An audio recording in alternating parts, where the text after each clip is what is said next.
ان 3 آیات سے جو باتیں ہمیں پتہ چلتی ہیں وہ یہ ہیں، نمبر 1، گھر 3 طرح کے ہوتے ہیں. کون سے گھر؟ مثلا نمبر 1، پہلا گھر اپنا گھر، ہوم سویٹ ہوم، اپنا گھر.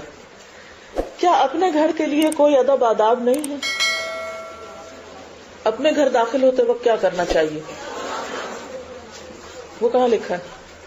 یہاں تو لکھا ہے اپنے کے علاوہ کسی گھر میں داخل ہوتے وقت سلام کرو. کیونکہ بہت سے لوگ اپنے گھر جاتے ہوئے سلام نہیں کرتے، وہ کہتے ہیں اپنوں کو کیا سلام کرنا، وہ سمجھتے سلام شاید کوئی رسم ہے. سورۃ النور کی آیت 61 میں ہے فَإِذَا دَخَلْتُمْ بُيُوتًا فَسَلِّمُوا عَلَىٰ أَنفُسِكُمْ تَحِيَّةً مِّنْ عِندِ اللَّهِ مُبَارَكَةً طَيِّبَةً كَذَلِكَ يُبَيِّنُ اللَّهُ لَكُمُ الْآيَاتِ لَعَلَّكُمْ تَعْقِلُونَ. کیا معنی ہے اس کا؟ کہ جب تم گھروں میں داخل ہو تو اپنے اوپر سلام کرو. اب بیوت کا لفظ جو ہے جمع ہے، اس میں اپنا گھر بھی شامل ہے اور باقی گھر بھی شامل ہے. اپنے آپ کو سلام کرو یعنی اپنے اہل خانہ کو، اور جب تم کسی کو سلام کرو گے تو سلام کا جواب تمہارے اوپر لوٹے گا اور تم پر بھی سلامتی ہو جائے گی. سلام کیا ہے؟ تحیۃ من عند اللہ، اللہ کی طرف سے ایک تحفہ ہے، دعائے خیر ہے جو تمہیں سکھائی گئی، مبارکتاً بابرکت ہے، طیبہ پاکیزہ ہے. تو بہرحال گھر میں داخل ہوتے وقت کیا کریں؟ سلام کریں. دوسرا گھر کس کا گھر ہے؟ نمبر 1 گھر اپنا گھر، اپنے گھر میں بھی داخل ہو کر گھر والوں کو سلام کرنا ہے. نمبر 2 دوسری قسم کا گھر رشتہ داروں اور دوستوں کے گھر. اپنے گھر میں داخل ہوتے وقت دعا بھی پڑھتے ہیں، کیا؟ اللہم انی اسألک خیر المولج و خیر المخرج، بسم اللہ ولجنا و بسم اللہ خرجنا وعلی اللہ ربنا توکلنا. ٹھیک ہے، تو آپ نے کیا کیا؟ خیریت سے سلامتی سے اپنے گھر داخل ہو گئے. اب کسی اور کے گھر میں داخل ہونا ہے تو وہاں داخل ہونے کے لیے آپ کیا کریں گے؟ پہلے سلام کریں گے، پھر اجازت لیں گے. آپ دیکھیے کہ جہاں تک اپنے گھر میں داخل ہونے کا تعلق ہے تو اس کے لیے یہاں پر اجازت اس درجے کی نہیں ہے جس درجے کی کسی اور کے گھر میں داخل ہونے کی ہے، لیکن اس کے باوجود پسندیدہ یہی ہے کہ انسان اپنے گھر میں داخل ہونے سے پہلے بھی نوک کرے، اطلاع دے. اچانک چھاپا نہیں مارنا چاہیے، کیونکہ اس سے کیا ہوگا؟ مثلا بچے اگر بھاگ دوڑ کر رہے ہیں، باپ اچانک داخل ہو گئے، اچھا میں دیکھوں تو صحیح ہے، شوہر دیکھے کہ اچھا میں دیکھوں میری بیوی کیا کر رہی ہے اس وقت، تو اس کا نقصان کیا ہوگا؟ غلط فہمیاں پیدا ہوں گی، تعلقات خراب ہوں گے، لڑائی جھگڑے ہوں گے. اسی لیے ہم دیکھتے ہیں کہ عبداللہ بن مسعود کا قول ہے کہ اپنے گھر میں اپنی بیوی کے پاس جاتے ہوئے بھی آدمی کو کم از کم کھنکار دینا چاہیے، یعنی کوئی نہ کوئی سمبل سائن ہونا چاہیے کہ پتہ چلے کہ گھر والا گھر آ رہا ہے. ان کی بیوی زینب کی روایت ہے کہ حضرت عبداللہ بن مسعود جب کبھی گھر آنے لگتے تو پہلے کوئی ایسی آواز کر دیتے جس سے معلوم ہو جائے کہ وہ آ رہے ہیں، اور وہ پسند نہ کرتے کہ اچانک گھر میں آ کھڑے ہوں. ٹھیک ہے، تو اپنے گھر میں بھی داخل ہونے کے لیے پسندیدہ کیا ہے؟ اطلاع. ایک اور صحیح حدیث میں ہے کہ رسول اللہ صلی اللہ علیہ وسلم مدینہ میں دن کے وقت تشریف لائے اور مدینہ کے باہر اونٹنی بٹھا دی اور فرمایا انتظار کرو، ابھی نہیں گھر جاؤ، تاکہ ہم دن کے پچھلے پہر گھر جائیں اور گھر والے تیار ہو جائیں. یعنی پہلے ان کو اطلاع جائے، وہ ہمارے لیے پریپیئر کریں، پھر ہم گھر جائیں. اب آپ دیکھیں کہ بہت دن کے لیے اگر آپ کہیں سفر پر جاتے ہیں اور آدھی رات کو آپ گھر آ جاتے ہیں جبکہ گھر والوں کو خبر بھی نہ ہو، تو اس میں ایک تو ان کی نیند ڈسٹرب ہوگی، اللہ کہ بہت مجبوری ہو، کہیں اور کچھ نہ ہو سکتا ہو. لیکن نبی صلی اللہ علیہ وسلم نے اس طریقے کو بھی اپنے اوپر لاگو کر کے کیا کیا کہ شہر سے باہر ہی رک گئے تاکہ اپنے گھر والے بھی تیاری کر سکیں. جب اپنے گھر والے تیاری کرتے ہیں تو اس سے کیا فیلنگ ہوتی ہے؟ جب آپ ویلکمڈ آپ فیل ہوتے ہیں، اس سے تعلقات اچھے ہوتے ہیں. لیکن اگر ایک بیوی شوہر کے آنے پر اس کا استقبال نہیں کرتی، یا اس کو ویلکم نہیں کرتی، یا گھر کو تھوڑا ٹھکانے نہیں کرتی، تو آپ نے دیکھا ہوگا کہ بہت سے ہسبینڈ وائف کے جو تعلقات کی خرابی ہے وہ یہاں سے شروع ہوتی ہے. بہت سے شوہروں کو یہ شکایت ہوتی ہے کہ بیوی نہ خود صاف رہتی ہے اور نہ گھر کو صاف رکھتی.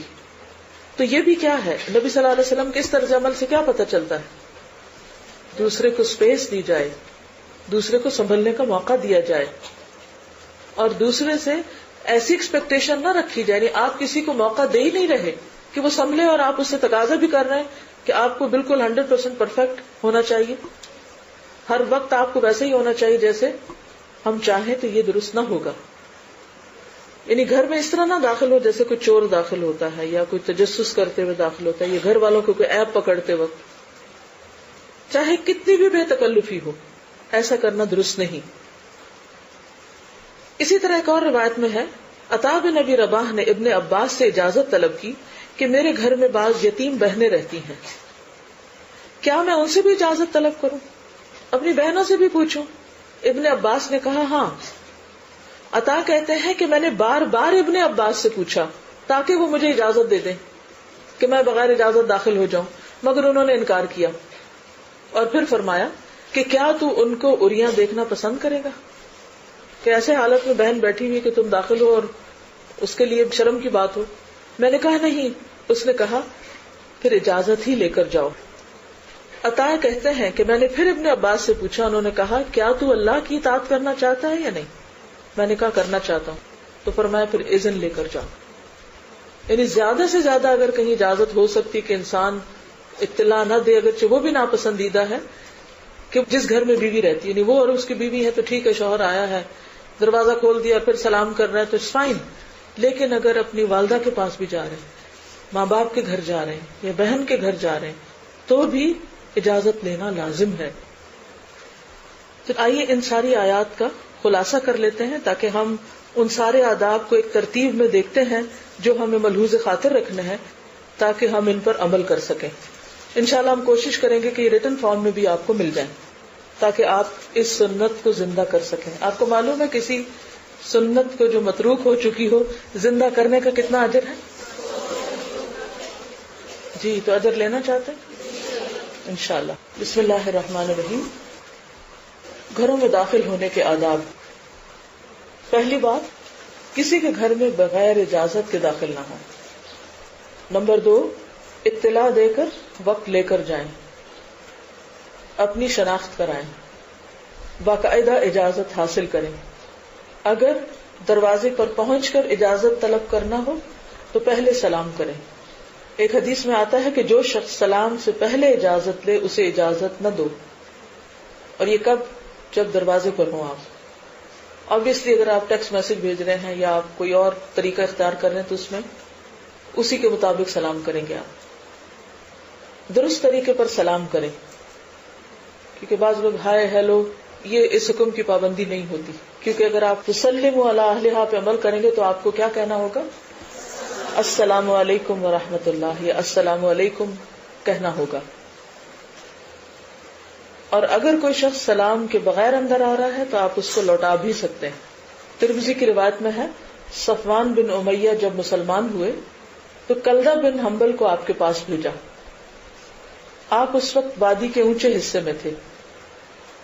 وہ سلام اور اجازت کے بغیر آپ کے پاس پہنچ گئے. آپ نے فرمایا لوٹ جاؤ اور کہو السلام علیکم، کیا میں اندر آ سکتا ہوں؟ تو طریقہ کیا ہے؟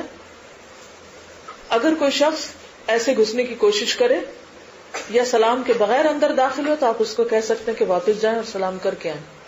کم از کم آپ اپنے بچوں سے تو یہ شروع کر سکتے ہیں یا نہیں؟ بڑوں سے تو شاید نہ کر سکیں لیکن بچوں کو یہ ادب سکھا سکتے ہیں کہ اگر وہ سلام کے بغیر گھر میں داخل ہوئے تو انہیں کہیں کہ آپ ذرا گھر سے باہر جائیں، سلام کریں اور اندر آئیں، تاکہ وہ کسی اور کے گھر میں جائیں تو ایسا ہی کریں. اپنے گھر میں تو پھر بھی وہ اندر آ کر بھی سلام کر سکتے ہیں، لیکن دوسروں کے گھر میں جانے کا ادب بھی ہم ہی کو سکھانا ہوگا. پھر یہ کہ جب آپ اجازت لے رہے ہوں، سلام کر رہے ہوں تو بالکل سامنے نہ کھڑے ہوں، دروازے کے ایک طرف کھڑے ہوں. بعض لوگ تو اگر کوئی رخنا، کوئی سوراخ، کوئی چیز نظر آ رہی ہو تو اس میں سے دیکھنے کی بھی کوشش کرتے ہیں. نبی صلی اللہ علیہ وسلم کا طریقہ یہ تھا کہ جب کسی کے دروازے پر پہنچتے تو دائیں یا بائیں طرف کھڑے ہوتے اور فرماتے السلام علیکم السلام علیکم. اگر کوئی شخص کسی کے گھر میں جھانکے جہاں یہ اخلاقاً معیوب ہے، وہاں گھر والے کو یہ اجازت دی گئی ہے کہ وہ اگر اس کو شدت سے بھی روکنا چاہے تو روک سکتا ہے. حدیث میں آتا ہے اگر کوئی تمہارے گھر اجازت کے بغیر جھانکے اور تم کنکری مار کر اس کی آنکھ پھوڑو تو گناہ نہیں. یعنی یہ اتنی سخت بات ہے کہ کسی کے گھر میں دیکھنا اور تجسس کرنا اور بلا اجازت مداخلت کرنا نہایت ناپسندیدہ ہے. اسی طرح صرف آنکھ سے دیکھنا نہیں، کان سے سننا بھی منع ہے. کہ بعض لوگ اگر کسی کے دروازے پہ جاتے ہیں اور اندر سے کوئی آوازیں آ رہی ہیں شور ہنگامے کی یا کچھ، تو کہتے ہیں اچھا پہلے ہم سن لیں کہ یہ ہو کیا رہا ہے اندر، یہ خود تو ہمیں بتائیں گے نہیں. تو کان لگا کے سنا بھی نہ جائے. پھر یہ کہ 3 بار اجازت مانگی جائے، اگر مل جائے تو ٹھیک ورنہ واپس چلے جائیں. ابن عباس کہتے ہیں کہ 3 آیات کا لوگوں نے انکار کیا ہے. 3 آیات کا انکار کیا، یعنی اس پر عمل نہیں کرتے. ویسے تو کہتے ہیں قرآن میں تلاوت بھی کرتے ہیں، پڑھتے بھی، حفظ بھی کر لیتے ہیں، لیکن ان کا انکار کرتے ہیں. ایک ہے ان اکرمکم عند اللہ اتقاکم، تم میں سب سے زیادہ باعزت وہ ہے اللہ کے نزدیک جو متقی ہے. لیکن لوگ سب سے زیادہ معزز اس کو سمجھتے ہیں جس کا گھر بڑا ہو. ابن عباس نے کہا میں نہیں کہہ رہی، یہ عمل کا انکار ہے. معززین کرام، معزز ہستیاں کن کو سمجھتے ہیں؟ عام طور پر جن کے پاس دنیاوی مال و دولت کی کثرت ہو، یا بہت بڑے بڑے گھر ہوں، یا دنیاوی سٹیٹس بڑا ہو. دنیا میں باعزت یا معزز کس کو سمجھا جاتا ہے؟ جس کا گھر بڑا. تو لوگ اس آیت کا انکار کرتے ہیں، تقوی کی بنا پر کسی کو پریفرنس نہیں دیتے کہ کس پہ خدا کا خوف زیادہ ہے. دوسری بات جس کا وہ انکار کرتے ہیں وہ کیا ہے؟ اس آیت کا یا ایھا الذین آمنوا لا تدخلوا بیوتا غیر بیوتکم حتی تستأنسوا وتسلموا علی اہلہا، کہ بغیر اجازت بغیر سلام کے داخل ہونے کی کوشش کرتے ہیں. اور تیسری وَإِذَا قِيلَ لَكُمُ ارْجِعُوا فَارْجِعُوا، اس پہ عمل نہیں کرنا چاہتے. اگلی بات کہ جب آپ اپنا تعارف کرائیں تو معقول انداز میں کرائیں. عام طور پر لوگ کیا کرتے ہیں؟ میں، انا.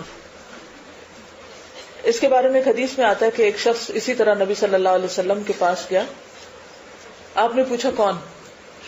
تو کہتے میں نے کہا میں. تو آپ نے فرمایا میں بھی ہوں، یعنی اگر تم میں کہہ رہے ہو تو وہ تو میں بھی میں ہوں، یعنی کون سی میں؟ تو اس لیے بہت ضروری ہے کہ انسان اپنا نام صحیح طریقے سے بتائے. بعض لوگ آواز بدل کے اپنی آئی ڈی چھپاتے ہیں اور اس میں بھی دوسرے کو تنگ کرتے ہیں. بہت باریک آواز کر لیں گے، بچے کی کر لیں گے، بہت بھاری آواز کر لیں گے، یعنی اپنی اس میں وہ مقصد نہیں پورا ہوتا. چاہے وہ یہ کہہ بھی رہے ہو کہ کیا میں داخل ہو جاؤں، تو بعض عورتیں مردوں جیسی یا مرد عورتوں جیسی آواز بنا کے، تو یہ بھی درست نہیں. ایسے موقع پر مذاق نہیں کرنا چاہیے اور دوسرے کا صبر نہیں آزمانا چاہیے، کیونکہ یہ ایک عبادت ہے جو ہم کر رہے ہیں اس وقت.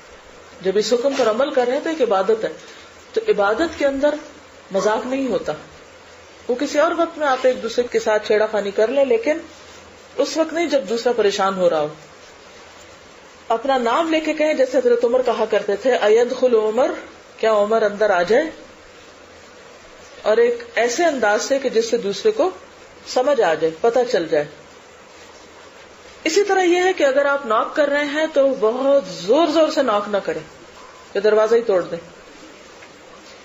کسی ایسی چیز سے بھی نہ ہو جو پیرسنگ ہو. بعض لوگ دوسروں کے دروازے پر چابیوں سے یا سخت چیزوں سے ناک کرتے ہیں، کسی پتھر وتھر سے، تو وہ پورے دروازے کے اوپر کیا بن جاتے ہیں؟ نشانات لگ جاتے ہیں. اس سے بھی پرہیز کریں. اسی طرح اگر آپ بیل بجا رہے ہیں تو اس کے اوپر ہاتھ رکھ کر بھول نہ جائیں، اس کو کم سے کم بجائیں. ایسا نہیں کہ اس کا فیوز اڑ جائے. اب دیکھیے کہ اللہ سبحانہ و تعالیٰ نے ہمیں جو حکم دیا ہے اجازت لینے کا اور تمیز اور تہذیب سکھائی ہے، یہ ہمیں جانوروں سے ممتاز کرتی ہے.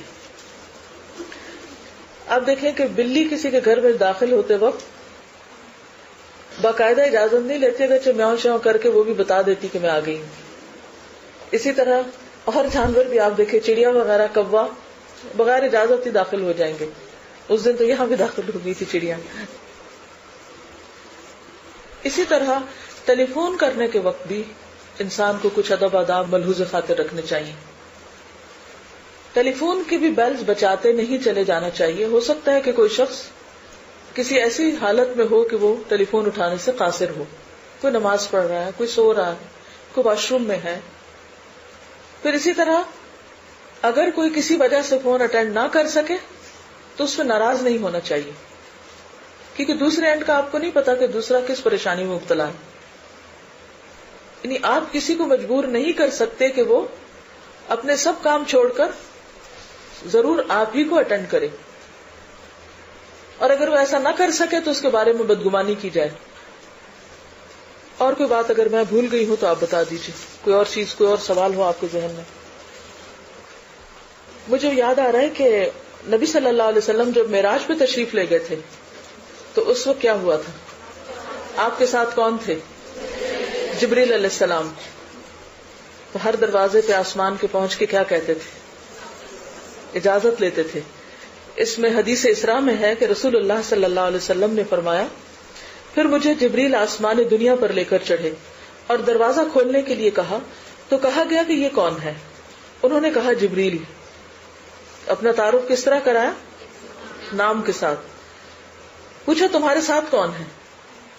انہوں نے کہا محمد صلی اللہ علیہ وسلم۔